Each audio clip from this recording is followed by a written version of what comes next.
ஜெம்பக்தி நேயர்களுக்கு அன்பான வணக்கம். இன்று நாம் பார்க்க உள்ளது 63 நாயன்மார்களுள் ஒருவரான ஏனாதி நாயனாரின் சரிதத்தை பற்றி காண்போம். தெளிவு குருவின் திருமேனி காண்டல், தெளிவு குருவின் திரு நாமம் செப்பல், தெளிவு குருவின் திரு வார்த்தை கேட்டல், தெளிவு குரு சிந்தித்தல் தானே. சிவாய நம. திருச்சிற்றம்பலம். ஏனாதி நாயனார். இந்த நாயனாரின் வரலாறை பற்றி சுருக்கமாக காண்போம். எயினனூர் என்ற ஒரு ஊரில் இந்த ஏனாதி நாயனார் மிகவும் சிறப்பான பக்தி கொண்டவர், சிவன் மீது அதிகமான பற்று கொண்டவர்.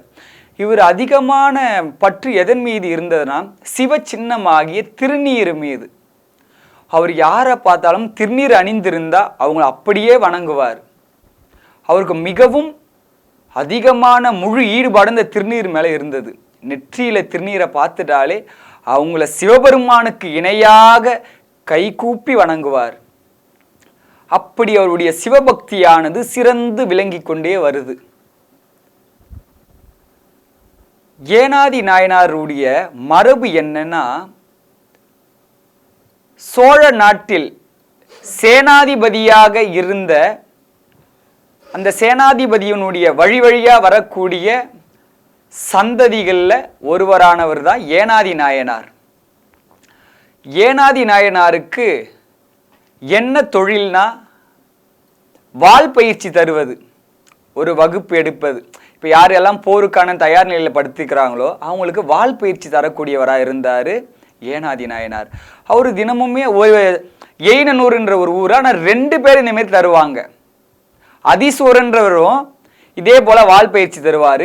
ஏனாதி நாயனாரும் வாள் பயிற்சி தரக்கூடியவர், அந்த போரை கற்றுக் கொடுக்கக்கூடியவர்.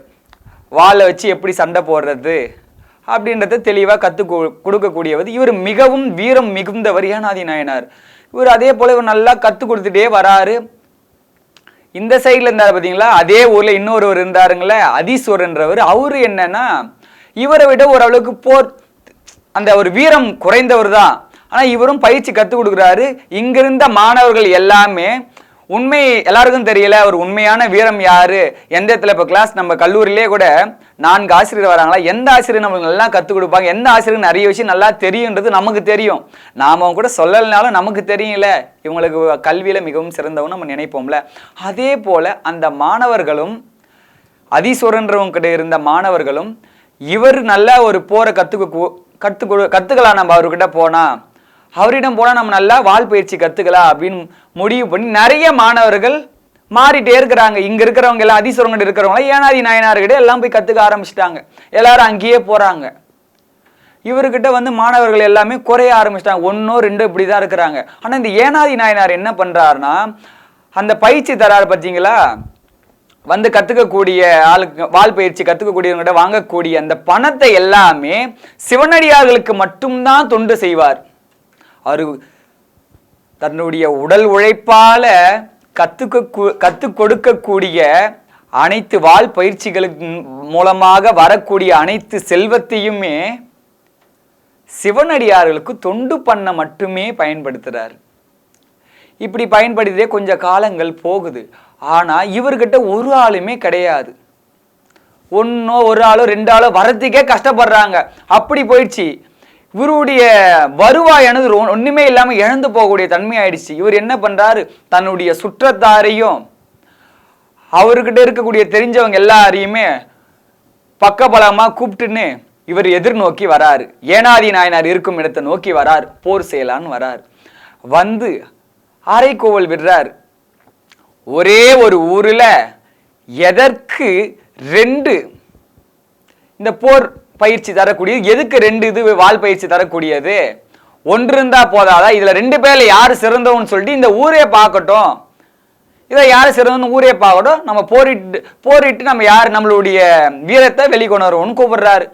அந்த ஏனாதி நாயனாரும் சரின்னு அதற்கு சம்மதித்து வராரு. போரிடுறாங்க. இதுல ஏனாதி நாயனார் பக்கம் இருக்கக்கூடியவங்க எல்லாம் நல்லா வீரம் மிகுந்தவங்க, எல்லாருமே போரிடுறாங்க. இந்த சைடில் அதீஸ்வரன் பக்கம் இருக்கிறவங்க எல்லாமே இறந்துடுறாங்க. இந்த சைடில் இருக்கிறவங்க எல்லாரும் உயிரும் மரணமா போயிடுச்சு. ஆனா ஏனாதி நாயனார் உடைய ஆப்போசிட் இருக்கக்கூடிய அதீஸ்வரன் மட்டும் என்ன பண்றாரு, பார்த்து பயந்துடுறாரு. இதற்கு மேல இருந்தா நம்ம உயிரும் போயிடும் சொல்லி ஓடிடுவார். அதீஸ்வரன் ஓடிடுவார். ஆனா யோசிப்பார் அதீஸ்வரன், எப்படியாவது இவனை நம்ம எப்படியாவது சரிச்சே ஆகணுமே.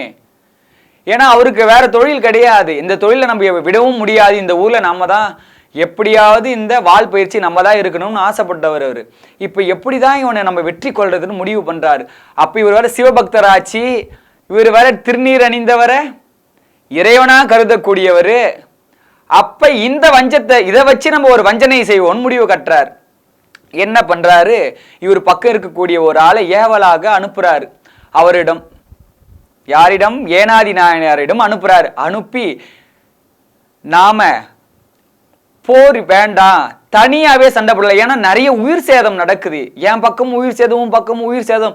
எதற்கு நம்ம 2 பேரால எல்லாரும் சாகணும், நாம மட்டும் தனியாக போரிடுவோம் சொல்லி கூப்பிடுறாரு. அவர் சொன்ன இடத்துலையும் சொன்ன நேரத்திலையும் அதே போல போரிட போறாங்க 2 பேரும். ஏனாதி நாயனாரும் அதிசூரனும் போறாங்க. நின்று போர் புரிய பழம்பிடுறாங்க. ஆனா இந்த அதிசூரன் என்ன பண்றான், அவனுடைய உள்ள எப்படி இருக்குன்னா முழுமையான வஞ்சம் தான். ஆனா இவருடைய மனமானது மிகவும் பக்தியும் பொறுமையும் அடக்கமும் கொண்டவர் ஏனாதி நாயனார். இந்த அதிசூரன் அங்க போறதுக்கு முன்னாடி என்ன பண்ணார், நெற்றியில தினம் எப்பயுமே வைக்காத ஆளு நெற்றி ஃபுல்லா திருநீர், உடல் முழுக்கும் திருநீரை பூசிக்கிறாரு. கவசத்தால அதை மறைச்சிக்கிறாரு. நெற்றில இருக்கிற திருநீரும் மறையும்படி வச்சுக்கிறாரு. மறைச்சிக்கிட்டே போற மாதிரி போகிறாரு. அங்க போய் நிற்கிறாங்க 2 பேரும், எதிரில் பார்த்துக்கிறாங்க. சண்டை போடுறாங்க, 2 பேருமே சண்டை போட்டுக்கிறாங்க. இதுல சண்டையில இவரு ஏனாதி நாயனாருக்கு இணையாக இவரால் போட முடியல சண்டை. அதுக்கப்புறம் என்ன பண்ண, இதற்கப்புறமா அவர் வேகமா வாள் வீச ஆரம்பிச்சிட்டாரு. இதற்கப்புறமும் நம்மளுடைய திருநீர் நம்ம வெளிக்கொணர வரலன்னா இவன் கண்டிப்பா நம்மளை சாவச்சிருவான்னு முடிவு பண்ணி என்ன பண்றாரு, தன்னுடைய கவசத்தை எல்லாம் அகற்றுறாரு. நெற்றியில் இருக்கிற திருநீர் தெரியும்படியாகவும் தன்னுடைய உடல் முழுக்க பூசி இந்த திருநீரும் தெரியும்படியாக பண்றார். பண்ண உடனே அவரை பார்த்துறா, ஏனாதி நாயனார் பார்த்துறா, ஐயோ ஒரு சிவபக்தரையா நான் கொல்ல முயன்றேன், என்னைக்குமே இவன் நெத்தில இல்லாத திருநீர் இன்னைக்கு இப்படி ஒளி வீசும்படியாக இருக்குதே, இவன் உண்மையான சிவபக்தர் தான் அப்படின்னு சொல்லி இந்த ஒரு சிவபக்தனை நான் போயிட்டு கொல்லலான்னு முடிவு பண்ணிட்டேன். ஆனா இவருக்கு தெரியும், இவன் வஞ்சனையால வந்தான்னு கண்டிப்பா தெரியும். ஆனா திருநீர் வச்சதால அவ வஞ்சனையே மறந்துட்டாரு. அவன் எதிரின்ற ஒன்னே வரலை இவனுக்கு, ஏனாதி நாயனாருக்கு வரவே இல்லை. சரி, அப்ப நம்ம அவருடைய உள்குறிப்பு என்னவோ ஒரு சிவனடியாரா பார்க்க ஆரம்பிச்சிட்டாரு. எதிரியா வந்த ஆளுடைய நெற்றில திருநீரும் உடம்புல திருநீரும் பார்த்த உடனே அவருடைய உட்குறிப்புக்கு நாம செவி சாய்ப்போன்ற மாதிரி முடிவு கட்டிட்டாரு. அவர் என்ன பண்றாரு, போர் செய்ய வராரு. இவர் என்ன பண்றாரு, அவரை ஏந்தி நம்ம வாழை நிராயுத பாடியாக நம்ம இருந்து அவருக்கு தன்னுடைய உயிரை கொடுத்துட்டா எங்க சிவ சின்னம் அணிந்த இவரை எல்லாரும் நிந்தனை செய்திருவாங்களோ. ஏன்னா போர்வாள் நீ கையில வச்சிருந்து போர் இட்டு தான் நீ கொல்லணும். கையில ஆயுதமே இல்லாத நிராயுத பாடியை நீ கொன்றா அது தர்மம் இல்லை. அதனால எல்லாருமே நிந்தனை செய்வாங்களே அப்படின்றதுக்காக எதிரிக்கு கூட பாருங்க, இவரு வாழை கையில வச்சு ஒரு பாசாங்கு போல பண்ணி நம்மளுடைய உயிரை துறக்கலான்னு முடிவு பண்ணிடுறாரு ஏனாதி நாயனார். அவர் தான் காத்து நின்றாரு இவர் எப்ப சாகடிக்கணும்ட்டு. அதிசூரன் அவரு வராரு, ஏனாதி நாயனார முடிச்சிடுறாரு. கத்தியால குத்தி அவருடைய உயிரை பிரிச்சிடுறாரு. பிரிச்ச உடனே அதுக்கப்புறம் அவர் போயிடுவாரு. ஆனா இவர் உயிர் பிரிந்த உடனே சிவபெருமான் என்ன பண்ணுவாரு, காட்சி கொடுப்பார்.